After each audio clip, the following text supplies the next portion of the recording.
At 4:23 p.m, dispatch sent me a photo of my tower burning. I was standing inside it when the picture came through. That is the part I need you to understand before anything else. The floor under me was solid. The windows were clear. The propane stove was off. There was no heat, no crackle, no smoke in my throat. But the image on my tablet showed Barlow Ridge Lookout from 3 miles away, taken by an automated camera at Juniper Saddle. The tower was there, the cab was there, and smoke was pouring out of every window.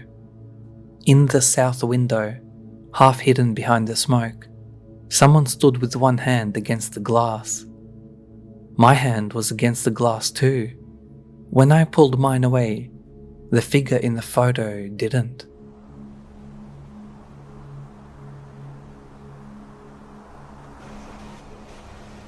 The first thing they teach you as a fire lookout is not to trust your eyes. Smoke lies. Cloud shadows look like smoke. Dust from a logging road can hang in a valley and make you call in a false report. Morning fog rising through timber can look exactly like a cold fire trying to start. So, you slow down. You watch. You check wind. You check light. You use the Osborne Firefinder. You log the bearing. Then you call dispatch when you have enough to say something useful. That was the job. Sit alone in a glass box above the trees and decide whether the world below you is burning. My name is Daniel Voss. I worked seasonal lookout for 5 summers. Barlow Ridge was supposed to be the quiet assignment, 37 miles from the nearest town, 40 feet up on a steel tower, surrounded by ponderosa, fir, granite, and dry bush that turned silver in the afternoon heat. The cab was small, 14 feet square, windows on every side, a cot, a desk, a propane stove, a radio, a wall map, a logbook, and the firefinder bolted in the center of the floor. No bathroom, no shower, no company, just me, an hourly radio check, and a view so wide it stopped being beautiful after the first week. By August, everything was ready to burn. No campfires, no chainsaws after noon, no target shooting. Even the rangers were careful where they parked. Dry grass could flash under a hot exhaust pipe. During the night, the tower legs made little metal ticks as they cooled. One at a time. Ping. Pause. Ping. Like someone climbing slowly and stopping whenever I listened. I wrote it off as a contraction. You write off a lot when you work alone. August 18th started normal. Hot, clear, poor humidity recovery overnight.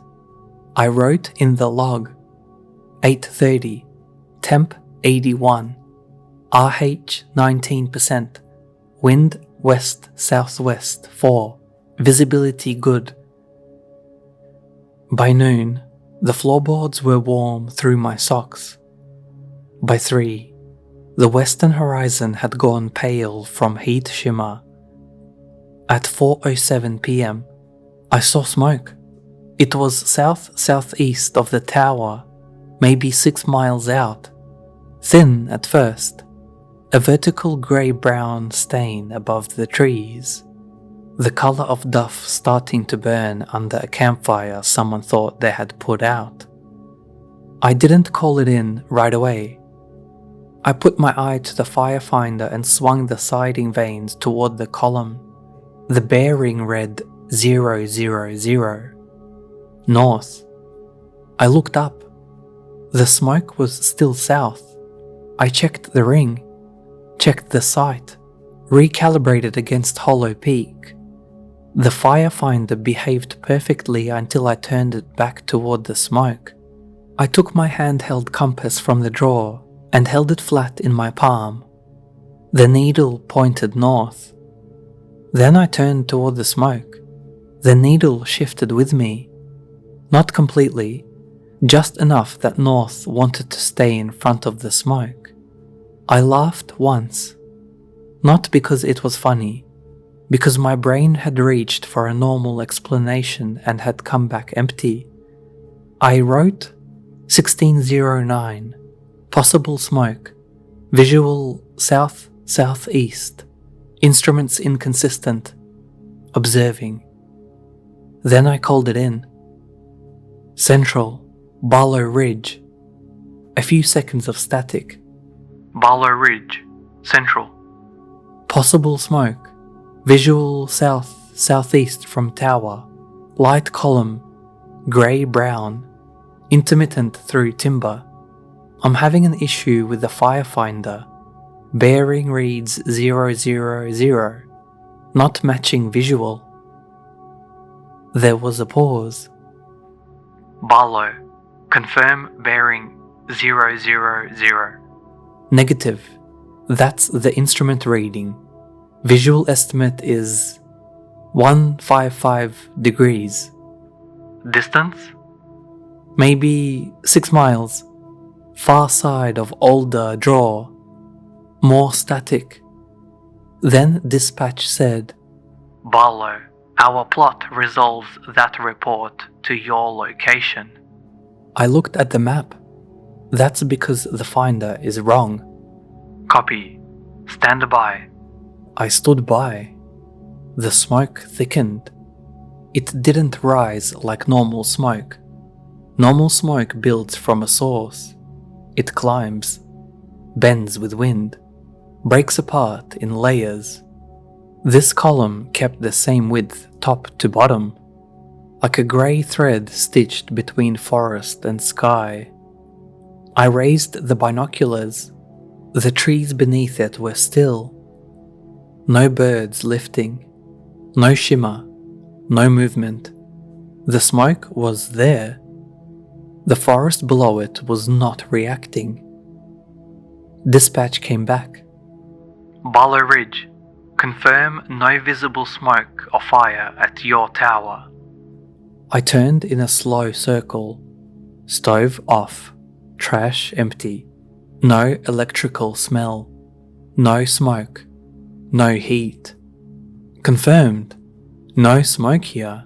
Juniper saddle camera is showing a thermal hit at Barlow Ridge. There is no fire here.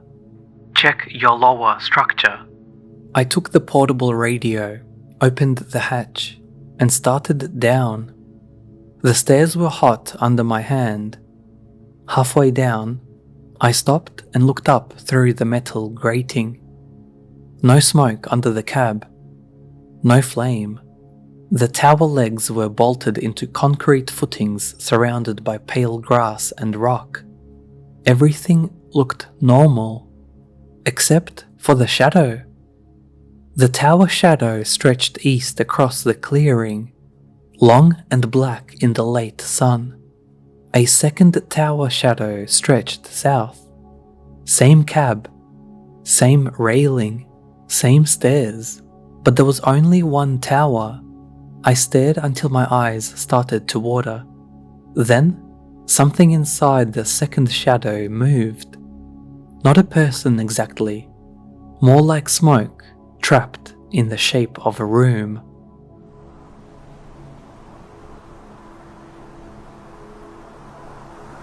Central, I said. Quieter now. I am not seeing active fire at the structure. Copy. Are you outside the cab? On the stairs. Return to the cab. That bothered me more than the shadow. Not continue inspection. Not evacuate. Return to the cab. Why? Static. Then a different voice came over. Male. Older. Not one of the regular dispatchers. Barlow Ridge. Return to the cab and close the hatch. I looked up. From below, the cab windows reflected the sun. I couldn't see inside, but I could see the smoke coming out of the roof. A thin grey stream rising straight from the center of the cab. I was standing under it. I was holding the radio. I had just come from inside. I ran up the stairs so fast I hit my shoulder on the hatch frame. Inside, everything was normal. No smoke, no heat, no flame. The logbook lay open on the desk. My coffee sat beside it. The firefinder waited in the center of the room, its sighting vanes aimed toward the south window.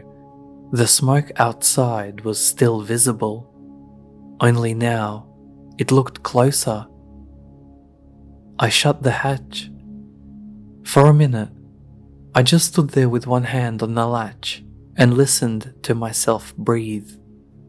The radio cracked. Barlow Ridge. Status. I saw smoke from the roof when I was below the cab. There is no smoke inside. Copy. That was all. Copy. Like I had reported wind speed. Central. Clarify what the camera is showing. Stand by. The smoke outside pulsed every few seconds. It would fade, darken, fade again. I noticed it matched my breathing. When I held my breath, the column thinned. When I exhaled, it filled. I told myself that was coincidence. The tablet on the desk chimed. Image received. The photo showed my tower from Juniper Saddle. Low resolution. Time-stamped 1623. Smoke poured from the cab. Not a wisp, not a roof vent. A heavy column boiling out through all 4 windows. The roof looked intact. The stairs looked intact. The grass around the tower wasn't burning. Just the cab. Inside the bright square of the south window, someone stood at the glass. One hand on the frame. My hand was on the frame. I pulled it away. The figure in the image did not. The tablet chimed again. 1624. The smoke was thicker. The figure's hand was still there. I turned the tablet face down. Central, I'm evacuating. No answer. Central, Barlow Ridge, I'm evacuating the tower. The older voice returned. Do not evacuate into active burn. There is no active burn here. Exterior reports active burn. Interior reports no active burn. I don't know why I said it like that. Interior reports. As if I wasn't a person anymore. As if I was just another instrument giving bad data. I grabbed my pack. Water, first aid, headlamp, emergency blanket, paper map. I clipped the portable radio to my belt and opened the hatch. The stairs were gone. Not broken, not collapsed. Gone. The hatch opened onto a square of grey smoke. It was thick enough that I couldn't see the ground, but it didn't enter the room. It stopped exactly at the hatch line. Flat as water. I lowered my boot toward it. The radio shouted, Barlow, do not step outside the cab. I froze. The smoke beneath my boot dented upward. Something underneath had pressed back. I pulled my foot away and slammed the hatch. After that, the cab began to change. Small things first. The thermometer climbed from 96 to 118 in less than a minute, though the air felt the same. The humidity gauge dropped to 0. The wind meter spun while the guy wires outside hung perfectly still. The edges of the logbook curled, not burned, aged, yellowing in front of me. I turned to a fresh page to write what was happening. There was already writing there, my writing. 1629. Occupant remains inside. Interior conditions stable. Exterior fully involved. Below it, 1631. Do not trust interior conditions. I flipped back through the logbook. The morning entries were mine. Weather, visibility, routine checks. Then the day before. Then the week before. Then August 18th again. Different year. Same handwriting. 1607. Smoke visible south-southeast. Finder bearing 000. I turned another page. August 18th. Another year. Same entry. Another. My handwriting got shakier as I went backward, but it was always mine. Pages and pages of the same report, written by the same hand across years I had not lived in that tower. Near the bottom of the page, in pencil so faint I had to bend close, someone had written, "It only burns from where they look." The radio clicked. "Barlow Ridge, confirm you are still inside." I didn't answer. "Barlow Ridge, confirm you are still inside." The voice sounded close now, not from the speaker, from the room around it. I turned the volume down. "Barlow Ridge," it said, just as loud. I removed the battery. The voice continued. "Confirm you are still inside." I dropped the radio into the metal trash can.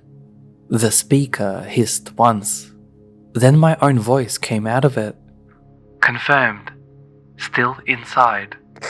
I looked at the south window. The smoke was no longer on the horizon. It stood at the edge of the clearing below the tower, a vertical wall between the trees. It did not shift. It did not drift or curl. It waited. Inside it, I saw shapes. Not bodies. Rectangles, windows, stairs, other towers, half visible in the grey, all burning from outside, all quiet within. The sun had not moved in 10 minutes. I knew because the tower shadows were frozen across the clearing, all 3 of them, one east, one south, one west. Inside the western shadow, something climbed, a darker line inside the dark, a human shape on stairs that weren't there. Slow, deliberate, one landing at a time. I backed away from the window and hit the firefinder.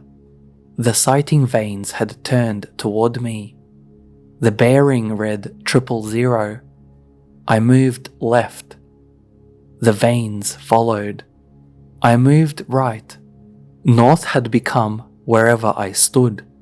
Then the phone rang. There was an old landline on the wall near the desk. It had been disconnected before my assignment. The cord had been cut and tucked behind it. It rang anyway. Once. Twice. 3 times. I let it ring until the sound became worse than answering. Barlow Ridge. A woman answered, out of breath. "Hello? Is someone up there?" I went still. "Yes, who is this?" "We can see the tower from the road. There's smoke everywhere. Are you trapped?" I moved to the north window. Far below, through heat shimmer and trees, a white truck sat near the service gate. 2 people stood beside it, looking up. One held a phone. "I see you," I said. "Call emergency services. Tell them I'm inside. Tell them there's no fire in the cab, but I can't get down." The woman was quiet. Then she said, "You're not inside." "I'm standing at the window." "No," she said. Her voice dropped. "The windows are black. The whole room is black." Behind her, a man said, "Tell him there's someone under it." My throat tightened. Under what? The woman didn't answer me. She spoke away from the phone. "I don't see." Then she made a short, startled sound. Not a scream exactly. More like someone seeing a step where there shouldn't be one. The line went dead. Through the north window, the truck was still there. The people were gone. Both doors were open. Smoke moved low across the road and covered the truck from the tires up. When it passed, the truck was facing the other direction, like it had arrived from inside the forest. The phone rang again. I didn't touch it. A machine clicked on. There was no machine. My recorded voice filled the cab. "Barlow Ridge Lookout. Leave a message after the tone." A beep. Then the woman whispered, "I can see you now." Smoke rose between 2 floorboards. Then another line. Then another. It was cold. It smelled like rain on ashes. I poured water over the floor. The smoke flattened under it and slid sideways, searching for cracks. The logbook pages started turning by themselves.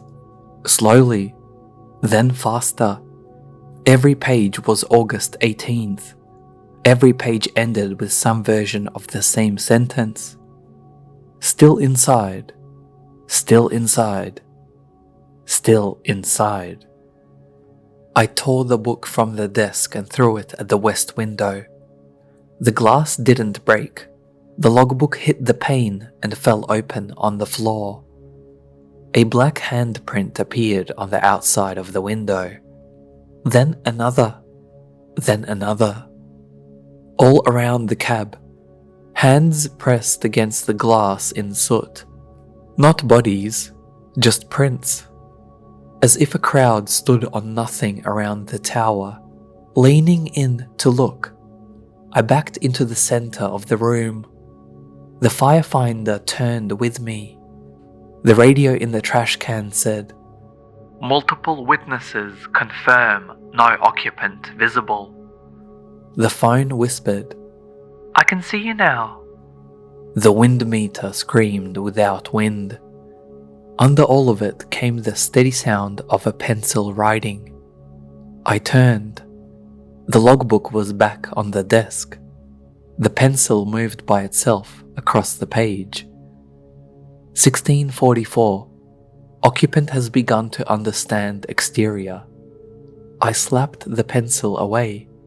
It rolled to the edge of the desk, stopped, then rolled back.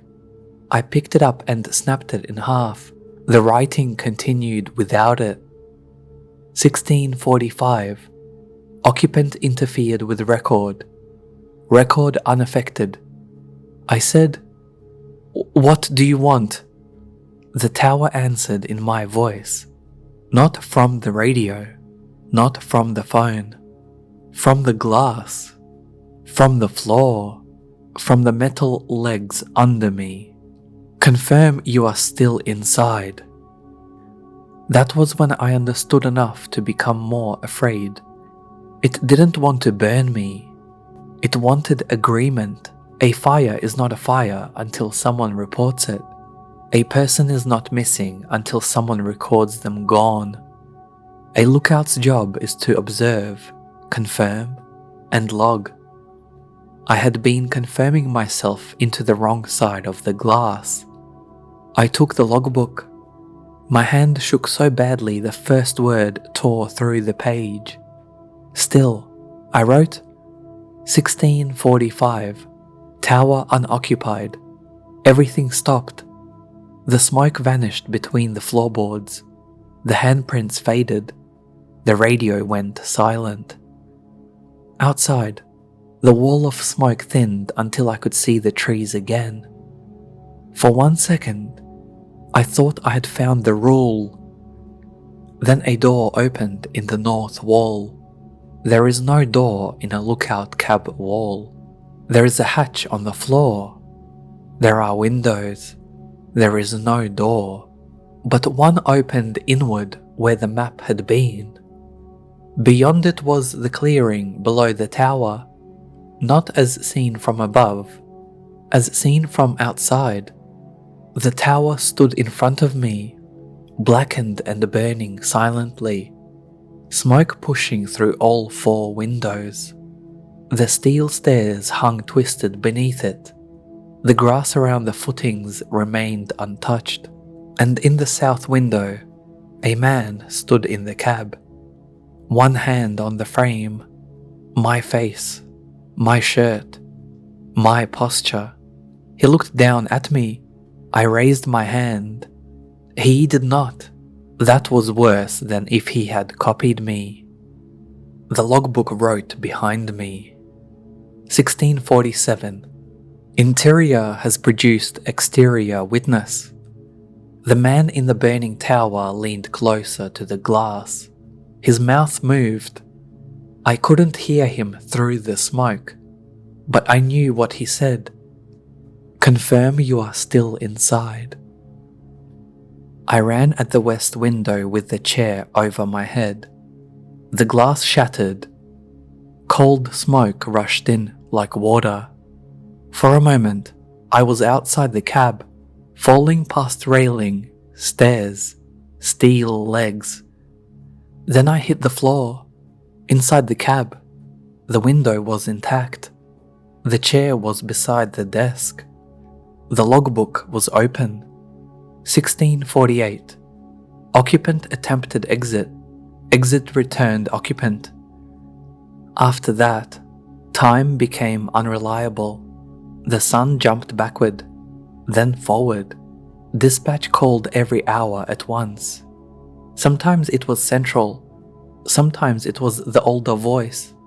Sometimes it was me, asking myself for status. At 5 p.m., dispatch asked for my hourly weather. I gave it. Temperature 96. Relative humidity 0. Wind variable. Visibility. I looked at the smoke pressed against every window. Visibility poor. Copy. Barlow Ridge. Central? Go ahead. How long has this tower been staffed? Seasonal staffing began in 1952. No, I mean this tower. Current structure installed 1987. Has it ever burned? The radio clicked twice. Then dispatch said, Barlow Ridge Lookout was destroyed by fire on August 18th, 1991. I closed my eyes. The voice continued. Replacement structure installed 1993. When I opened them, the cab was older. The tablet was gone. The modern radio was gone. The map had yellowed. A metal lunchbox sat where my water bottle had been. A woman's green jacket hung on the chair. Smoke curled from the sleeves. The phone rang. I answered because I knew I was supposed to. Barlow Ridge. My own voice replied from far away. Possible smoke. Visual south-southeast from tower. Light column. Grey-brown. Firefinder bearing reads 000. I hung up. The cab returned to normal. My radio. My tablet. my map. But the jacket stayed on the chair. Then I heard the helicopter.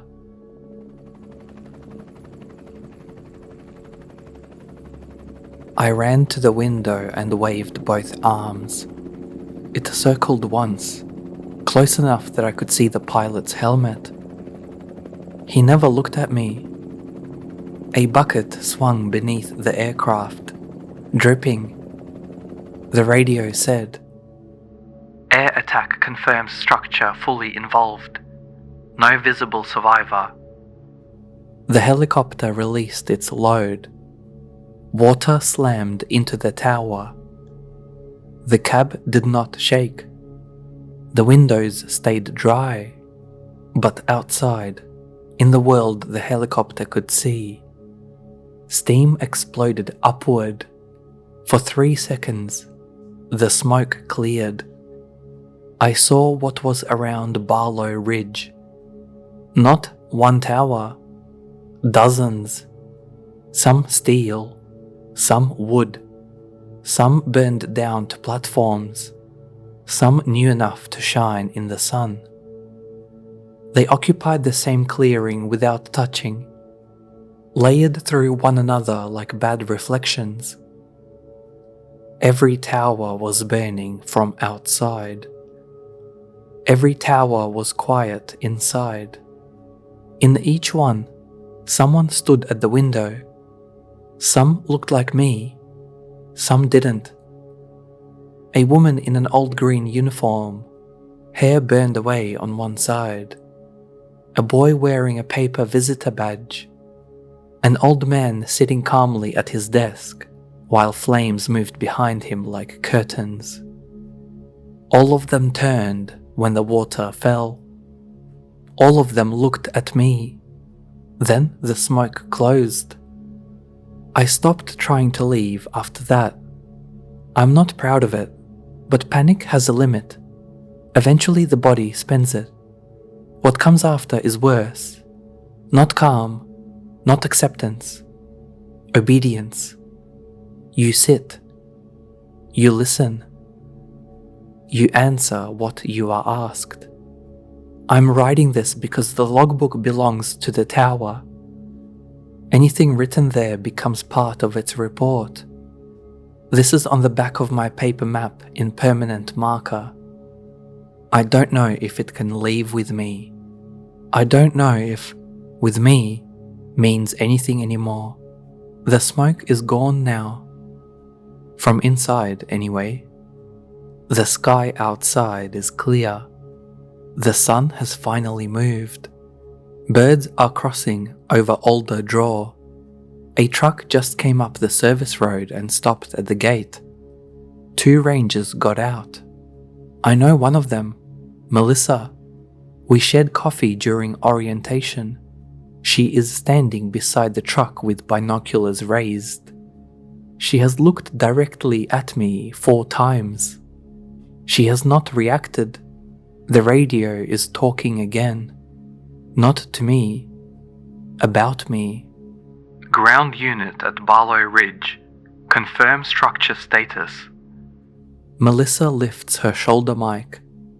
Structure intact. No active flame. No smoke visible. The other ranger walks to the base of the tower and looks up through the stairs. He calls something to Melissa. She answers into the radio. Negative. No occupant visible. I am standing at the north window with both hands against the glass. I am 6 feet from her. She cannot see me. The firefinder has rotated on its own. The sighting vanes point at the road, at Melissa, at the outside world. The bearing reads 000. The logbook is writing again. 1722. Exterior witness present. Melissa has started up the stairs. I am trying not to breathe, because a thin grey thread has begun rising from the roof of her truck.